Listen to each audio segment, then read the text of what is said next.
अगर असी झूठ बोलेंगे सानू यह कुरान मारेगा। अस्सलाम वालेकुम नाज़रीन, मैं इस वक्त मौजूद हूँ लाहौर माल रोड पर गवर्नर हाउस के बाहर।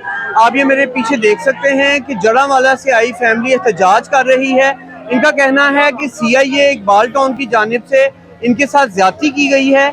आइए जानते हैं इन्हीं से कि क्या मामला इनके साथ पेश आया और ये क्यों यहाँ पर साफा एहतजाज है। CIA पुलिस जी नवाकोट इकबाल टाउन ये साडा जूना इन्होंने हराम कर दिता है। बंदे फटते ने 10 लाख 15 लाख 20 लाख ये मंगते हैं। असी कितों दी ना साडे कोल परचा ना प्यार कोई दुनिया की शै को नहीं साडे ते कोई गलती नहीं। असी बाहर जाने सऊदी अरब मस्कत असी बाहर जाके कमाई करने जो असी पाकिस्तान आए ने साडे ते नजायज गिरफ्तार सानू करके ले जाते हैं। सानू पुलिस भी नहीं देंगे बाहर रखते हैं सानू मार कुट करके फिर साडे कोल पैसे लेंदे ने। 16 तरीक रात 4 बजे और रफाकत साहब लाहौर दा मॉडल टाउन दा जाके रेड किया साडे ते।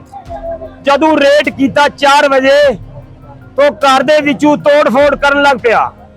तो जेवरात पल जाता पैसा मिल जाता जिदा लुट मार करनी है डाकू समझ के आंदा डाकू बन के आंदा साडे कोल।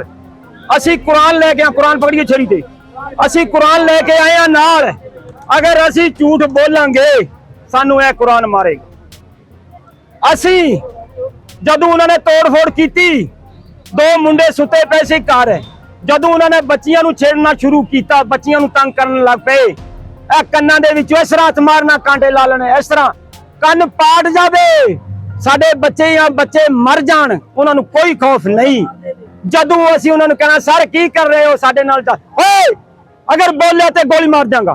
वो 2 मुंडे सन नौजवान सन वो बाहरों आए सन वो उठ के उन्होंने जफा मारिया भी साडियां बच्चियां तंग कर रहे ने।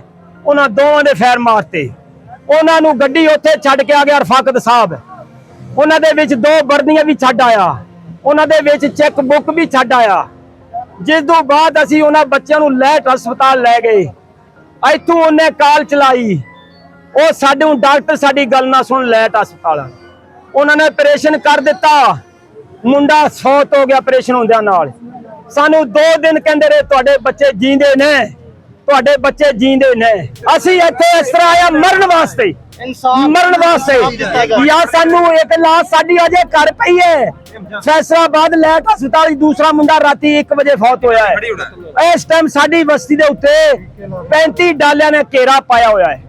अगर कोई बंदा तुहाडे चों बाहर निकल गया ओनू गोली मार देंगे। असी रात दे निकले हुए अजाना वेले दे सानू पता सी कि सवेरे सानू पुलिस ने नहीं निकलन देना। असी अजाना वक्त उथों निकले हाँ। गवर्नर साहब को असी ये कह रहे हाँ सानू वो बॉडी ले देवे सानू वो जनाजा करा देवे सानू इंसाफ दे देवे। उन्हां ते 302 तार रफाकत साहब थे एक ओदे नाल हो रहे मैनू दा नाम नहीं याद आ रहा राणा सजाद इन्हां 2 ते पुलिस उहदे नाल बहुत ज्यादा जिन्हां दे असी नाम नहीं जानदे 302 दा पर्चा दे देवे सानू इंसाफ ले देवे। मोहम्मद सलीम है उसनू उन्होंने गोली मारी डॉक्टर ने नाल रल के मेरा भरा करू गल्लां करदा गया। अंदर जाके उन्होंने उन्नू जहर दा टीका भी लाया डॉक्टर ने नाल मिल के।